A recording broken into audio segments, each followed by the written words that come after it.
That's a good one. That's a good one. Oh, God, it's a toad, son. It's a toad, dude. Let's go. I wake up to a little bit of drool on my pillow, feel like it's gonna be a bad day. What's going on, folks? Welcome back. This is take 2, by the way. You would have thought over 3 years into this, we would have had this squared away, but we weren't talking into our microphone, so that doesn't matter to you. What matters to you is we're all here now, though. It kind of worked out perfectly. Pete just jumped in here. Ben's outside using the bathroom real quick. He's going to jump right back in, and we're going to talk about the Raleigh Fishing Show, the kicking off of the tournament season, and we're just going to talk fishing in general. But before we do that, go on over and support those who support us the most at OneCastFishing.com. Use the code TheOneCast, all one word, at checkout. Get your hands on all the new stuff that Ben has to offer.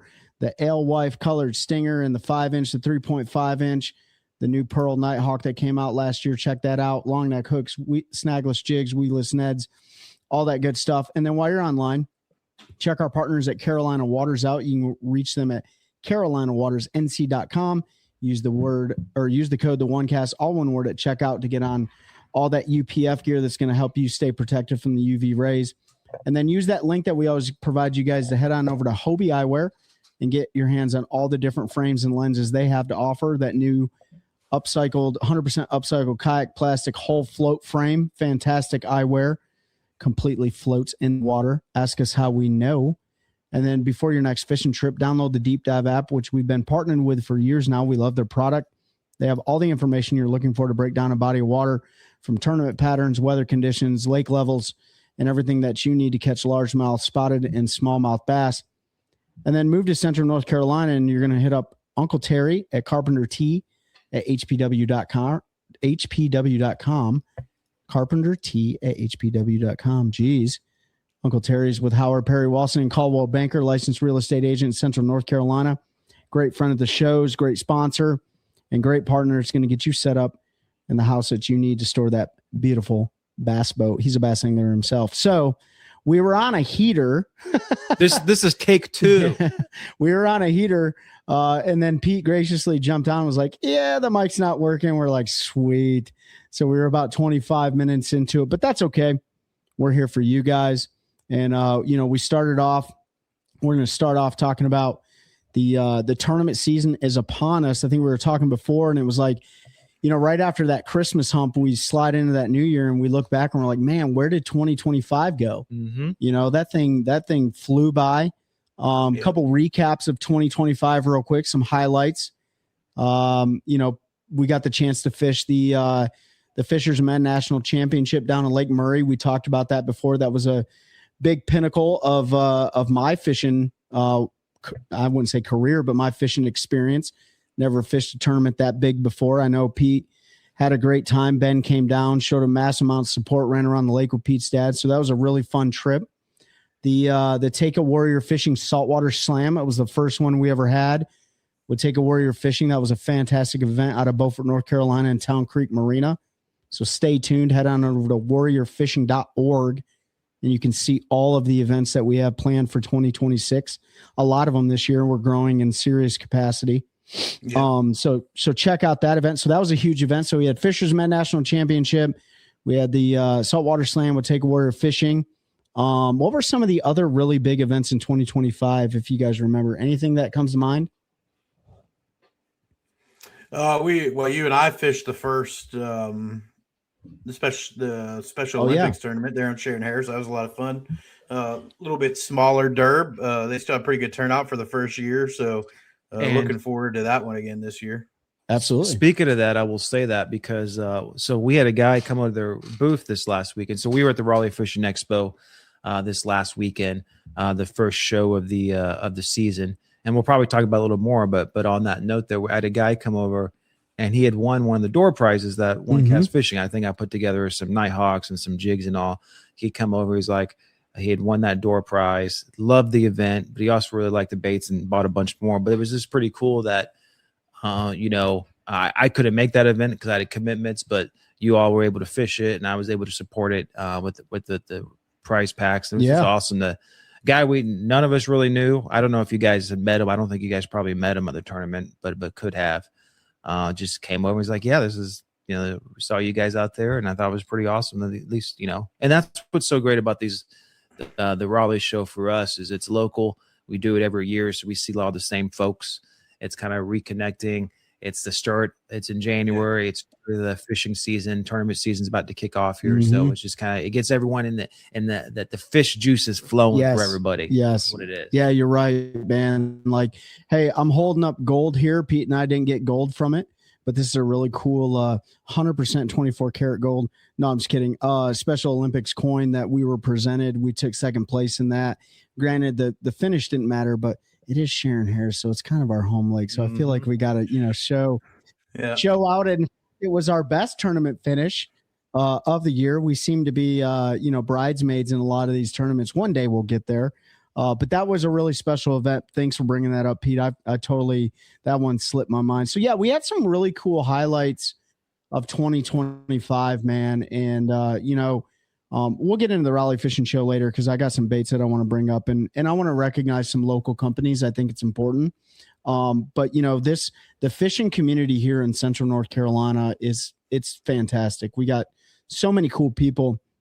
By the time this will drop. By the time you guys are listening to this, and we'll get into 2026 right now, the BPT is already done and finished, right? They are their first event. Yeah, their first event. So they're starting off really, really early. I mean, January 15th was the start of the BPT at Gunnersville.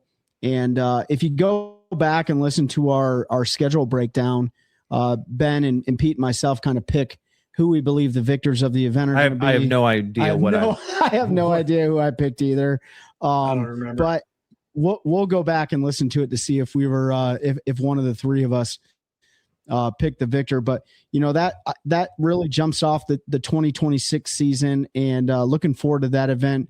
I think Major League Fishing, the BPT's got a solid format that they ran it last year, and I think it's going to be cool.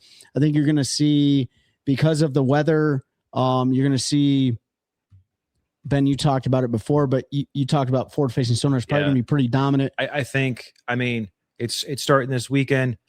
We may get snow here on Sunday morning, transition to rain. I think the low is supposed to be 18. So, I think a couple other days here are supposed to be in the 30s. So I know it's cold there in Gunnersville, which is where North Alabama is, right around the Tennessee border area. So it's going to be cold there. It is going to be a winter fishing tournament. There ain't, as DC said, they ain't moving up. Those fish are not going to be moving up.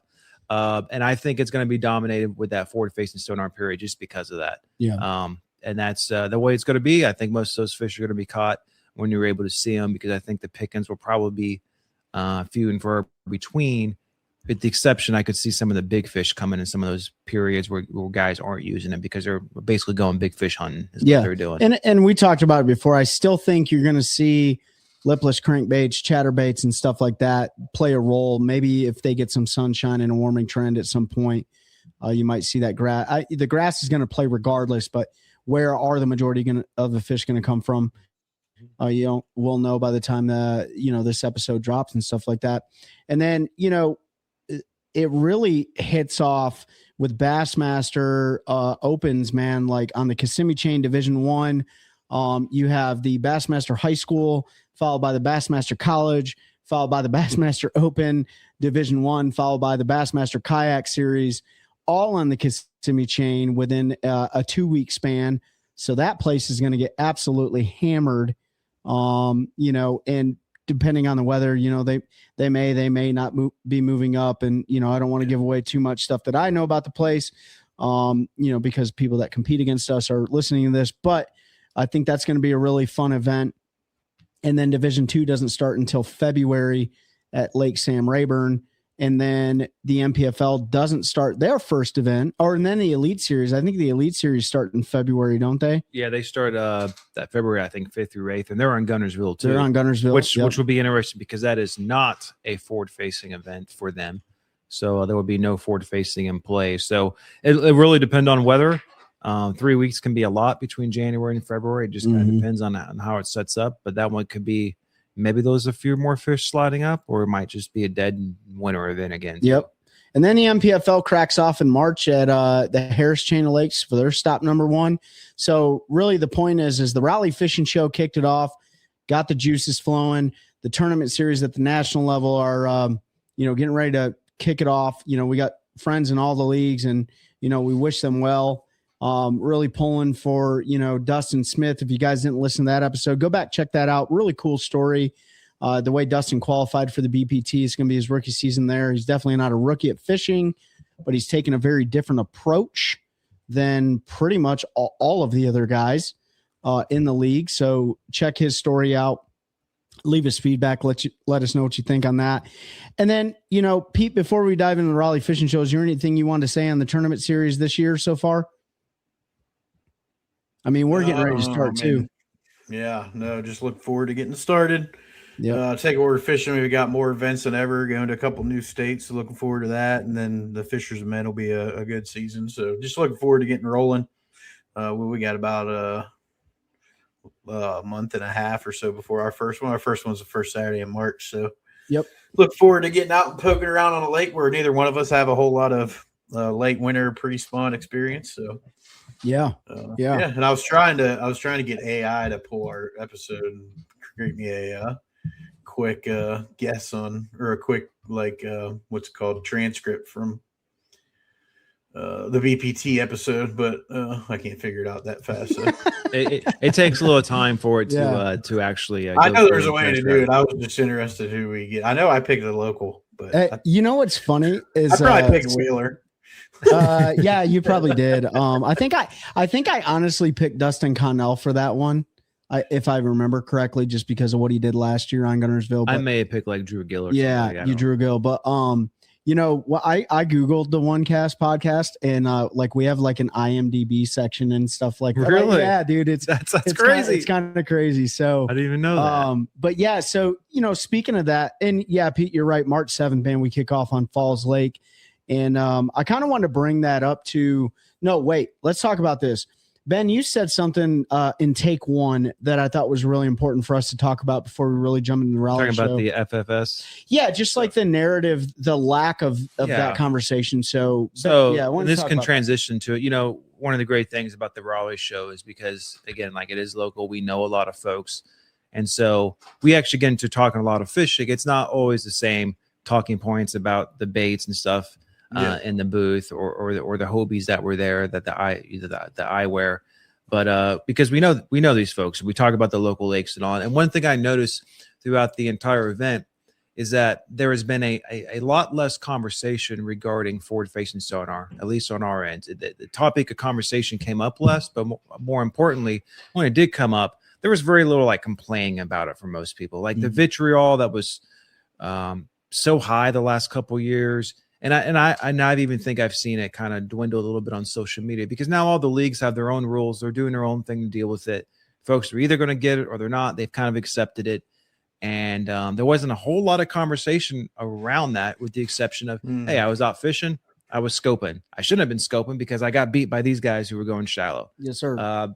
Or, vice versa, etc.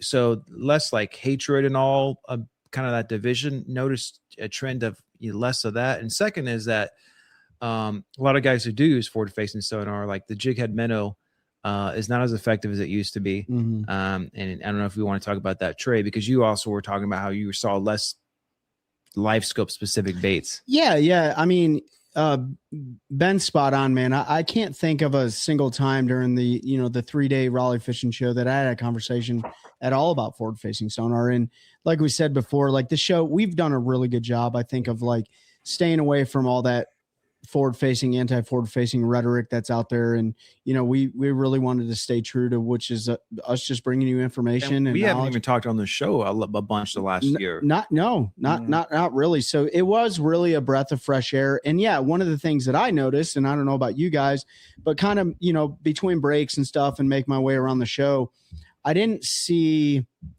a whole lot of this is only for forward-facing sonar type baits, rods, reels, line, all this stuff. It really wasn't focused around that. I mean, I think hard bait sales were pretty good there. Of course, jig heads are jig heads they've been selling before forward facing sonar came out.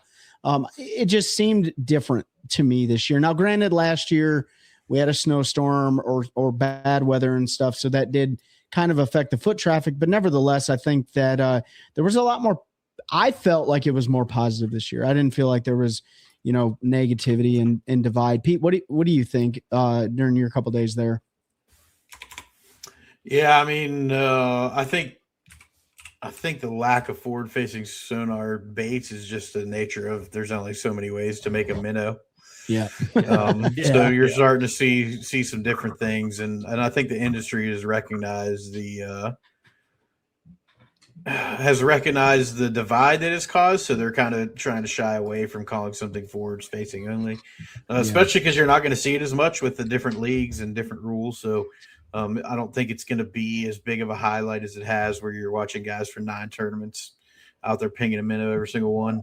I don't really think I got into any conversations that were people complaining about it or anything. I think we're getting to a point where it's here. People understand it's here and that it's not going anywhere, and probably realizing that being loud and obnoxious about it isn't going to change anything. So I think it was Ben that said they've made a decision. They're either going to get it or they're not.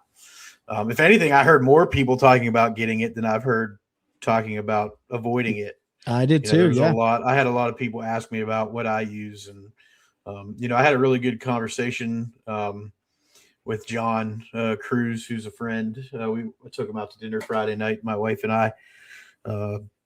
John, what's up, bud? And we had a good conversation about like the evolution of forward facing, and I didn't want to pick his brain. He's obviously the president of the Angler Committee or whatever they're calling it for the elites, and just had a conversation. He said it's really now it's about figuring out how to use it for yourself. The pressure of being a minnow pinger is what he didn't say that, I'm saying that, the feeling the need to go out there and ping a minnow is kind of gone. Because you realize that some guys are really good at it and some aren't. So now it's figuring out how to leverage that tool to enhance the strengths that you have. And for him, like he said, and you can watch his tournaments, he throws a drop shot more with it than he throws a minnow. That's something he's always been really good at, finesse fishing, throwing a drop shot. So I thought that was really interesting, and I think you're going to see that from more of the seasoned anglers that have been around. I think you're going to see them, instead of trying to conform to what the kids are doing, right? Conform to pinging a minnow. They're going to figure out how to use that now to enhance their strengths. Yep. As they do that, it's going to help to heal the wounds of, the divide that's been created in the industry by certain people. Randy, shut your mouth. And you continue to drive a narrative of negativity instead of figuring out how we can just keep people together, man. Because I don't think people realize, I know people, some do. I don't think everybody realizes that, fishing is just as much a target of anti-outdoors as hunting. Fish have feelings. You see PETA putting out campaigns and all of this stuff. And even though there's studies, they feel it, but it's briefly, and pain's different for everything. But still, it doesn't hurt the fish like it would hurt us. And we humanize people, and Disney's to blame and all that. Like, you hear all these things. But if we're divided as a community, like people that love to do this stuff, that creates a void where that cancer can start to grow.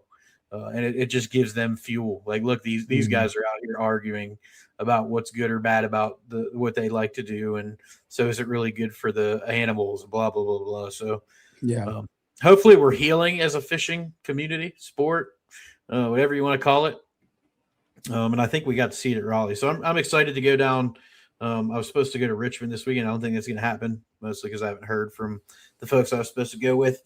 But I think I'm excited to see Fayetteville because we're going to see some of the same folks, but I think we're going to see some folks that are coming from. So if you're listening, you're in the Greensboro area, that show is now only boats. So Fayetteville is a little bit closer than Raleigh. So come check us out. I don't know the booth numbers because I haven't seen the layouts yet. I'm going to go hang out with Ben Saturday down there. Trey will be hopefully fishing day 3 of the Open on that Saturday. So I'm going to go hang out there, and we'd love to see you. And I'm hoping to see more of the same from that show. And then, talking to folks that go to Richmond and see how they felt, because, we talked to a lot of bait makers. We're on pro staffs and get deals and support a lot of different bait makers. OneCast Fishing, Deep Creek Lures, 4-7 Lures. Like there's plenty of room in the space for all of these soft bait manufacturers. And getting to talk to a bunch of them. Biz Baits was there. Got to talk to them guys for a little bit. Everybody sort of had the same opinion that we have. Like you don't hear as much emphasis on the minnow and the pinging and the forward facing. So it wasn't just us recognizing it. So it was not kind of refreshing. It was very refreshing. Yeah. And I want to hear you two. I feel like the last 2 years, everybody that came up wanted to talk about it and give us their opinion, positive or negative. And this year I got a more of how do you use it, or what do you think is better, or what is on your boat. And one other thing I want to shout out real quick, because we kind of breezed through talking about reconnecting. One of the super cool things in year 3 now of the podcast is every year we get to see familiar faces, but we get to meet new people that have been listening for a long time. Mm-hmm. And it's super cool to have folks that we have not met yet come up and be like, just tell us, hey, we really love your show, love listening to it. We hear it a lot. Don't get to catch it live. So for the guys that just watch Fridays, I think we need to do a better job of letting them know like it's out there.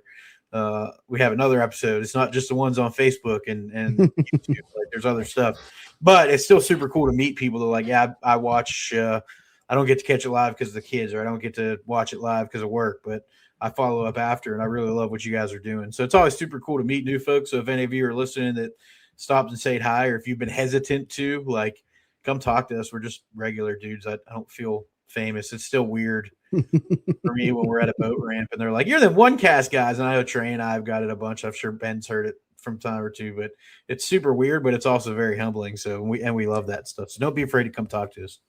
Speaking of that, man, no, you hit the nail on the head. I mean, like, in take one again, I talked about, Ben and I talked about how humbling it was, man. Like the Raleigh Fishing Show really set a precedence for me and I know for you guys, like what we're doing actually is like helping people. And, there was a number, and I mean a number of people, from new people to existing people that come by. And one of the big things that you guys talked about, I'm talking to the audience here, is like, you appreciated us talking about lakes that you have like personal connection with, central and eastern part of North Carolina. We love to fish all those lakes. And so for you to hear information on Jordan and Kerr and Gaston and the Roanoke River and stuff like that, like we love sharing what we can within reason with everybody, because we do want everybody to catch fish and go out and enjoy the outdoors. So getting the feedback from you guys, Andy Young, man, I'll shoot him out right now. And I know we're going to get him on the show. Yep. And I and other people like,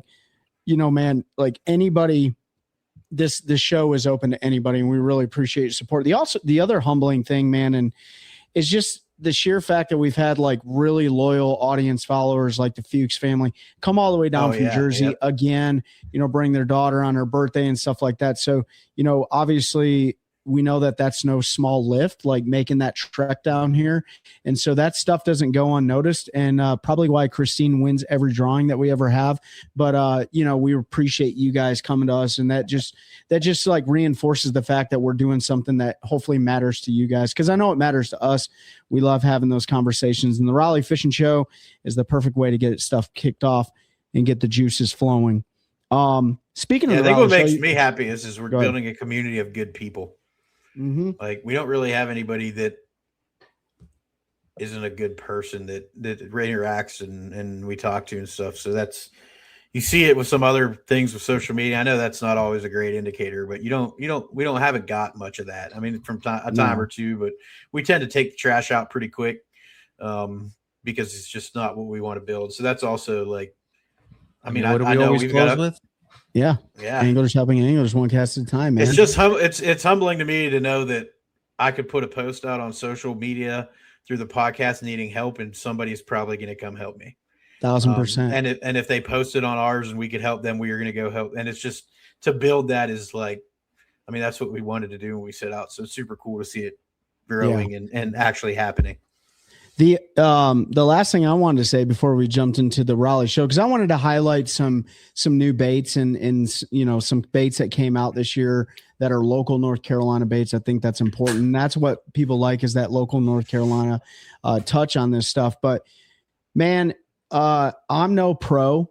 None of us are pro anglers, but I will tell you the amount of support, knowing that Pete and I are fishing Fisher's Men again, fishing the opens, like the amount of support that people have shown too, just from that, is really, really humbling. And some of these bait companies I'm going to talk about here in a minute are the ones that I'm talking about, right? Like reaching out. Hey, what do you need?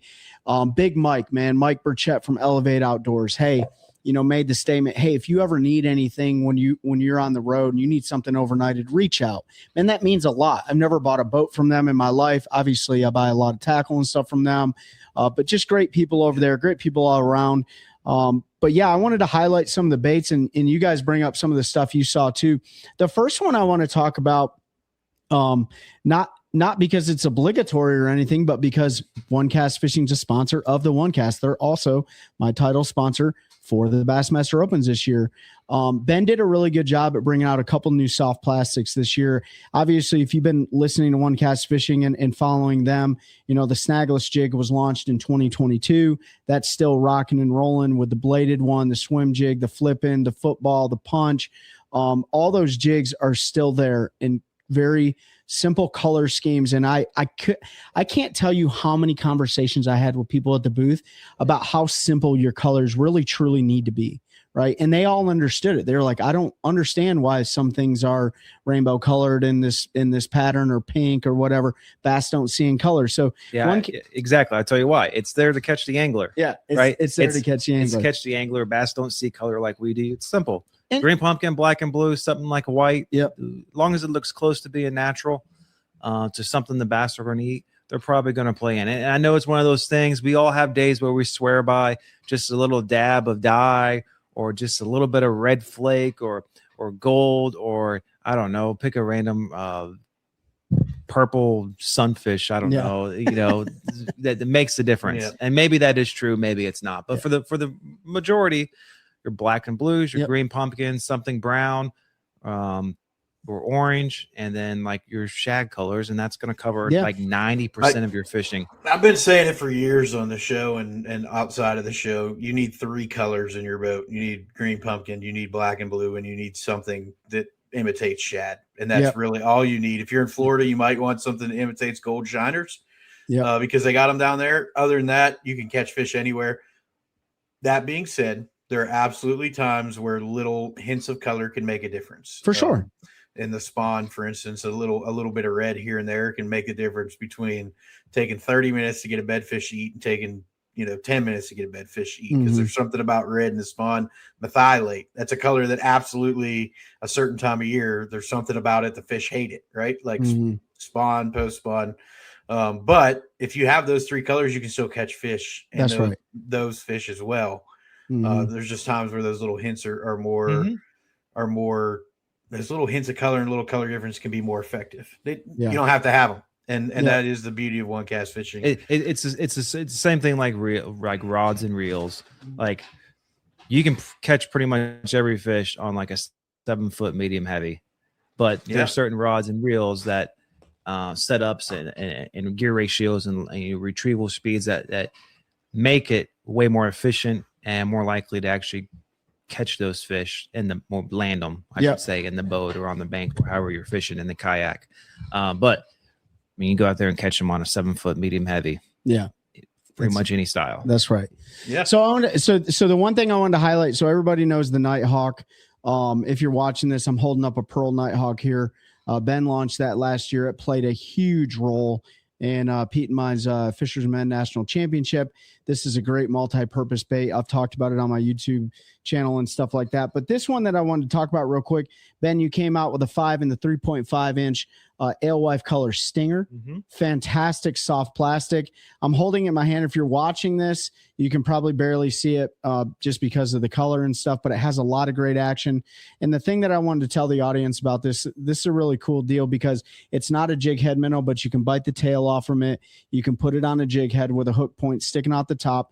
It's also built with that slit in the bottom side to where you can thread this right on one of the OneCast Fishing snagless jigs, one of the OneCast Fishing snagless bladed jigs. It doesn't matter. You can Texas rig that soft plastic perfectly to when you push it up there, you're going to get a really natural approach. And I'm going to launch more like how-to videos on my YouTube channel. I think I dropped one today, and I'm going to keep doing that.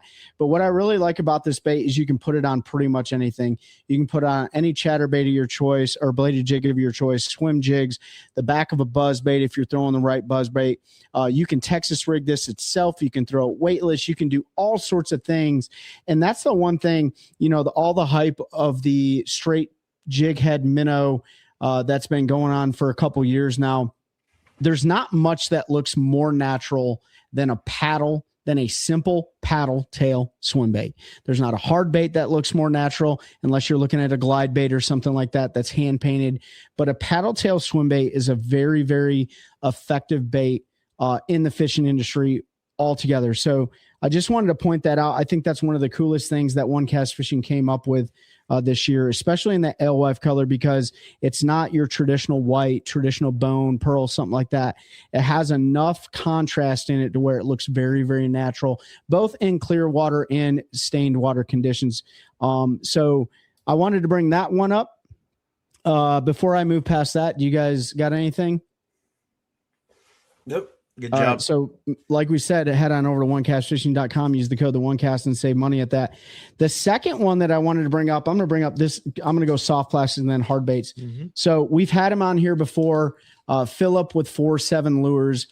This was the first year he had his booth at the Raleigh Bass and Saltwater Fishing Expo. So first of all, congratulations, Philip, on, breaking the ice and getting yourself into the show. Hopefully you had a really good showing. He has a lot of very unique soft plastics, a little bit more, how do you say it, non-traditional than what you would really see out of a lot of the big bait stores or big box stores and stuff like that. But he has some really cool stuff. And one of the things that I wanted to talk about, which is going to, I actually don't know if I want to talk about this right now, but I'm going to talk about it anyways, because I think this is really going to be a bait that I'm going to have some success with, not only in Florida, but all over the country in grass fisheries. And like Pete said, Florida has a lot of shiners and stuff like that. But Philip developed a, what is the color of this? I don't know. It's just gold. Gold with gold flake. It's called Fool's Gold, right? Fool's Gold, 4-7 Lures. This is a 7-inch, essentially speed worm. And this bait looks so juicy. It has like a translucent pattern in it and it's like, what is that stuff? You saw it on Jurassic Park where they made it and the mosquito was trapped inside of it. What was that stuff called? The amber? Yeah, like amber or something like that. So it kind of looks like that. And it has gold flake in it. A really good looking, relatively hardy speed worm, because you guys know if you throw a speed worm a lot and you're pulling it through cover, like extremely soft ones are going to bust up really bad.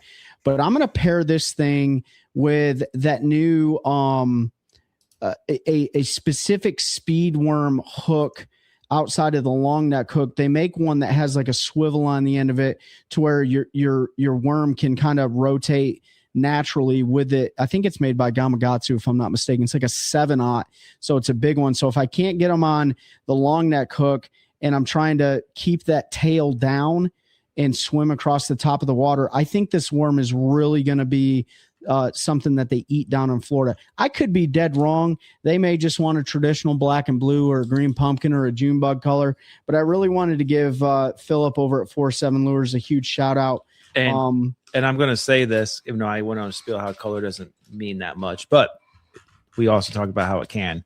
What's great about like Phil and 4-7 Lures, a lot of little companies, smaller companies, local companies, is that they have these unique colors. So Zoom, makes a speed worm. Everyone knows a Zoom speed worm. It's, there's a few other companies that make something very similar, but Zoom has really cut down on the colors they had. They used to have like 1 million colors for everything, and they have gotten rid of that. So some of these like specific colors that are actually good in one specific lake or good for a specific time of year, go to your local shows or get online and check out 4-7 if you need a speed worm.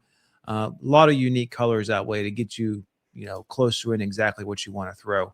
And I'll be interested how that hook works, because I've had some and I've thrown some, and sometimes I think they can spin. The worm will spin. Yeah. So when you go to set the hook, if that hook is upside down. Yes. It'll be just interesting to see what you think of the hook sets. 100%. That's what practice is for. I'm going to play around with it. If it's not the hook that I like, clearly I'm going to have my 5/0 OneCast Fishing long neck hooks, and I'm going to put those in there. But I just thought that was a really cool concept that 4/7 came out with. Guys, check those out. I think Pete actually helped Philip the other night name a new bait that he's coming out with. We won't spoil the launch of a new bait, but that's the other thing about these local North Carolina companies. OneCast Fishing, 4/7 Lures. What is it? Pirate baits, stuff like that. They ask feedback from local anglers like us. Like, hey, what do you think about this? Like, man, we'll give you the honest truth. If it works, it works. If it doesn't, it doesn't. Why didn't it work? How do you modify it to make it better? And I know Philip is big about that, asking our opinions on things. And so just wanted to give him a huge shout out. I think that was a really unique bait that he came out with. It's the time of year that me and Pete and Ben traditionally spend a good chunk of money sometimes because we want to get our hands on some of the latest and greatest of the local stuff. But B, it's just as important to show support to all those companies. So great job of OneCast Fishing with a new alewife, 3.5 and 5-inch stinger, 4/7 lures with their Fool's Gold speed worm. They got other colors, of course. And then a couple of the hard baits that I thought were pretty unique this year at the Raleigh Fishing Show. So the first one that I wanted to bring up, and I got to give a shout out to our buddy that participated last year in the Saltwater Slam, Ben Willis. Ben is a avid speckled trout and red drum angler down on the coast here, and got the pleasure of fishing with him last year. Caught a bunch of really big red drum, a really nice big bluefish, a guy that has a lot of fishing intuition, doesn't use electronics whatsoever other than mapping. I was standing there at the OneCast Fishing booth, and a guy comes walking over and asked me my name, or he was like, "Are you Trey?" And I was like, "Yeah, I am." And he was from Bad Monkey Lures.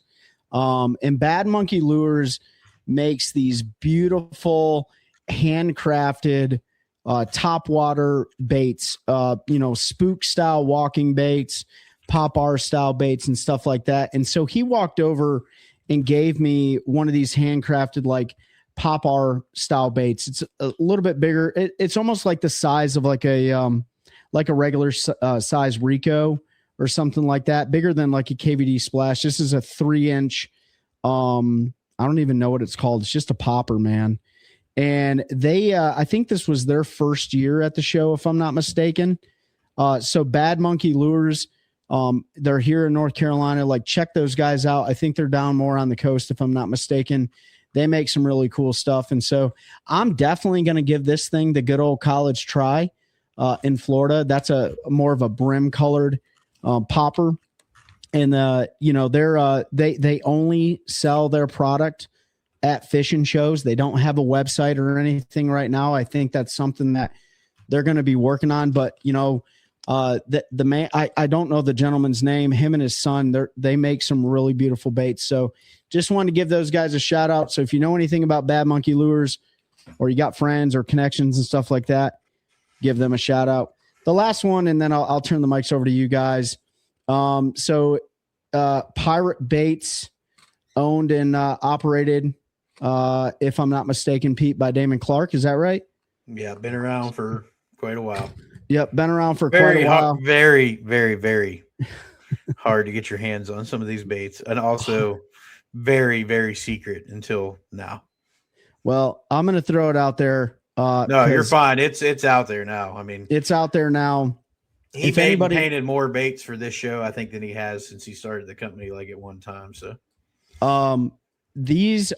I heard about these baits. I'd never had any. You pay a premium price for them, but he puts premium work into them, and that's Pirate Baits. You can really only get. Damon runs the some of the local tournaments around here, I think, on Jordan Lake and stuff like that. But man, what a beautiful crankbait that he makes. I don't know if he sells them online. I have no clue on how he does it, but I'll show this to the camera here in a minute when I walk away from the mic. But dude, this is a beautiful, beautiful crankbait. It's not. It's a square bill. It looks like it deflects really good off cover. He's got some really cool color schemes. I'm definitely going to take those down in Florida. If you think for 1 minute you can't throw a crankbait in Florida, you're absolutely dead wrong. This is a bait that I think is going to play well over the top of brush piles and stuff like that are maybe 2 to 4 feet underneath the surface. Over top of hydrilla, all sorts of stuff.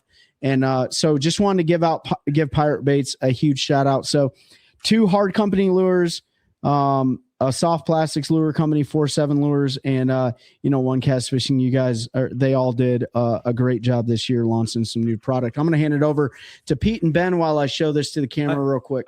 As you showed to the camera, I will say, Pete, I was a bit disappointed in you this year. I didn't see that big swim bait rush like you usually do. Yeah, picking up about 5 of those Mike Buga swim baits there. I didn't have any big glide baits for this year. But they're always cool to see. Obviously, they always do well. But a lot of great companies there, like some other local companies. You had Deep Creek there. It's been a North Carolina staple for forever at this point, I think. But yeah, a lot of great companies and a couple of new ones there that we already talked about, which is glad to see. Yeah, Deep Creek's another local company that can pour custom colors and stuff. So it's really cool to have options if there is a color that you just have to have that you catch them on. You can reach out to 4-7. You can reach out to Deep Creek. Some of these local soft bait manufacturers that are pouring there in house and get them sent out. And then we've got the juice over at OneCast Fishing for all your needs as far as the flipping game, because you're not going to beat that bait trade tool right there in his left hand. But yeah, Damon's you got a D-bomb in that, you're pretty much unbeatable. So that's right. Yeah, I can't tell you how many people talked about, anglers are pretty stuck on what they like. We all get like that. But man, I love throwing, and I know Pete does too. Like, I love throwing anything to see if it works, and the Nighthawk absolutely works. So I'll give Damon Clark. He doesn't need the feedback because he could probably care less. Enough people catch fish on his crankbaits and stuff, but I'm going to give them a good old college try, just like I'm going to do with all these other ones. So yeah, his baits he puts a lot of time because he puts multiple layers of clear coat and paint so they hold up on top of his balsa. I mean, they are balsa. He prints the bills and makes those bills himself. So he's got a lot of work into them. But with that quality comes a lot of success, and it's had a lot of success lately. Another local company we didn't shout out quite yet was Game Reaper. Set up there this year. They've got a lot of really cool stuff they're doing over there. They got a really nice frog for the back of buzz baits that I need to buy, and I forgot to get some when I was there, so I'm gonna have to order online. Or I think I have to see if they're going to be at down at Fayetteville. They're going to be down there. I'll grab them down there. But they've got a really, they're local. I'll just you can hit them up and check them out. But lots of cool local companies. There wasn't really anything crazy that I saw that what was pretty cool. It's expensive. Was the new reel that the Speed Spool guys have developed. It's an aluminum casting reel that is a round reel similar to like the old original Abu's, but it's really small. It's all machined aluminum. It is super, super light. It's got 30 pounds of brake, so it's going to stop anything like on the drag, 30 pounds of drag. And I was nervous when I held it with the rod because I was like, I feel like I'm going to explode this thing on a hook set because I tend to set the hook a little hard, but it's been tested. So if you're looking for a machined reel that's being made here in the U.S., I think they were like $250 or $275, something like that. That's something that's going to hold on. Definitely check them out. I was really impressed with that reel, the weight and everything of it. So I'll keep an eye on that. He didn't have any lefties, or I'm sure I would have probably spent money and bought one to try.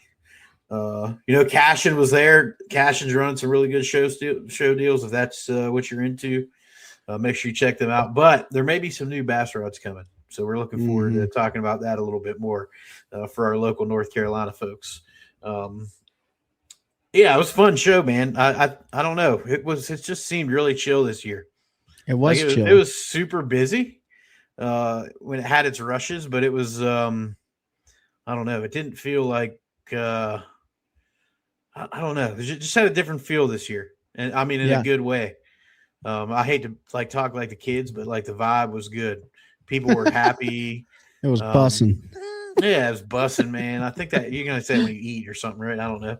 Yeah. But no, like everybody was in a really good mood. Everybody was really friendly. You see more collaboration and talk amongst all the local bait companies. Like it was just, I don't know. It felt like the community has healed from a couple rough years of back and forth. So it was good. I enjoyed being up there and looking forward to the Fayetteville show and then heading to the Classic. So Bassmaster Classic.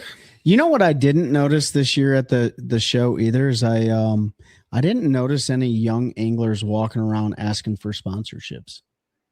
I didn't notice any of that. I don't know if you guys saw that. I'm not saying like that was like rampant over the last couple of years, but you know, you would get a lot of high school and college guys and maybe local bass club guys and stuff like that. I didn't see really any of that this year. No, not like you have in the past. Yeah.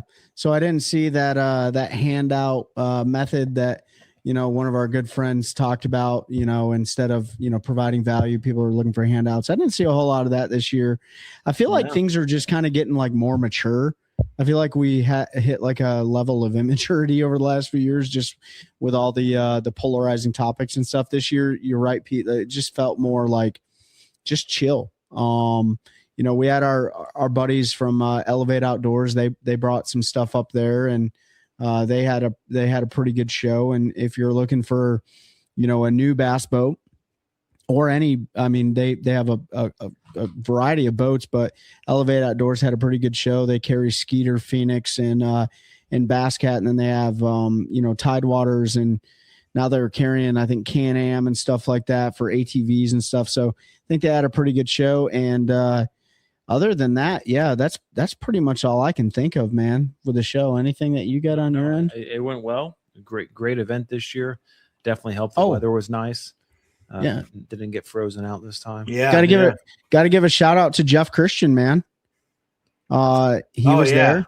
He was there selling his art. We have the same picture now. Yep. My wife had bought me the original for my birthday tray, and Jeff made us a print for the podcast. You've seen the river bass we had in there. We've got the crappie picture. I think might still be in there. Yeah, I think it's down there. Yeah, so he's been rotating some art. Jeff's awesome, man. Check out his stuff. He's got one going in I forget which one's going into the calendar this year. I think it actually might be this one. I felt bad for him. Oh, well, Pete wasn't there. We'll have to tell him at the end. Oh yeah, I saw that. Let's not talk about it on here, but listen, we can talk about this though. Like, so there's the two parts of a fishing show that can be the most stressful is the setup, which we weren't there for. Ben, you did it all by yourself, and the teardown. In the teardown this year, there was like 30 plus mile an hour winds. So, they didn't have a choice. They couldn't open both of the bay doors because of the crosswinds that it would have created and knocked over a bunch of stuff. I don't feel like it definitely didn't take us forever, but that is like one of the most chaotic parts. And I think that's what Ben is talking about. I think it was 2 hours. I think it took us maybe just under, I think 6:44 is when I was getting ready to pull out, which is actually pretty good. More importantly, we also started much later than usual because, a lot of times on Sundays, you start breaking stuff down and packing up like at 3:30 because no one's around anymore. Football's on, whatever, your show's about to close in an hour, people leave. So it gets pretty dead usually. But this year, maybe it's because I had that cheerleading competition next door. We were still getting traffic. I mean, we had a sale. We had a sale at 5:00 basically. Yeah, we had a sale as we were boxing jigs up. Yeah, and it was a good sale too. Yeah, so we got and the OneCast fishing booth is a little more complicated to set up and down, but it was still relatively fast, all things considered. It would have been a little faster if we could get the trailer in sooner, but hey. And then I keep thinking of things now. Rick Salvatore, bro, dude's Bassin' Through. You are awesome. If you guys don't know Bassin' Through, go back. Go follow him. First of all, go follow him. He's got a buddy. I think it's the Real Bass Pursuit. Mm-hmm. Is that his handle? Yep. Another young fellow getting into content creation and stuff like that. But Rick has been a huge supporter of us and everybody. He supports everybody here, and he makes great videos. Puts together great art, and we really wanted to say thank you so much. We've had Rick on the show before. If you haven't heard about chupacabras, you need to really go back and listen to the episode with Rick and Bassin' Through. That was a really cool episode, and he has a fantastic story growing up down there in Miami and stuff. So go back and listen to that. And then Larry Reed, thank you for swinging by the OneCast Fishing booth. Larry Reed's been a friend since the very beginning. Pete Dubs, adamant follower and friend of the show. He probably bought damn near every Nighthawk you had. He bought 5 of each color. He bought 5 of each color. To include some other stuff. So man, it was a cool time. We got to see all the old crew. And then, like Pete said, John Cruz, I haven't seen John Cruz down at the Raleigh Fishing Show in the last few years. He's probably been so busy, but he came down and set him up the king of king fold out chairs that I've ever seen in my life. That thing was an absolute fold out throne. So if you haven't checked some of the pictures out, we'll post them on the internet or post them on socials and stuff. Pete got a nice little picture in John's giant fold out throne and stuff. It makes Pete look small. Yeah. Yeah. That thing is huge. Yeah. It was super cool. So yeah, man, overall, like fantastic time. A great way to kick off the season. Mm-hmm. I think it's going to be really fun. I'm sorry I can't be there with you guys down in Fayetteville, but hopefully, hopefully we're winning a Bassmaster Open. I only got 1 in 230 chances to do it. So I like those odds. Yeah, I'll take those odds any day of the week. Yeah. But yeah, it's gonna be super fun, man. All right. Pete, what you got, dude? I got nothing, brother. Nothing. Ben, you got anything? No, I'm getting tired here. It's been a long day. Yeah. Well, guys, thank you for following along. If you got friends that only watch the Fishing Friday lives like Pete, inform them that we have recorded episodes that drop every single week. Sometimes we drop our Fishing Friday lives. Make sure you guys give us a good follow. Leave us a review if you can. Share it with all your friends. Looking forward to following you guys, and hopefully you follow us through this 2026 season and help us to continue growing a culture of anglers helping anglers one cast at a time. That's a good one. That's a good one. Oh, God, it's a toad, son. It's a toad, dude. Yeah. I wake up to a little bit of drool on my pillow, feel like it's gonna be a bad day.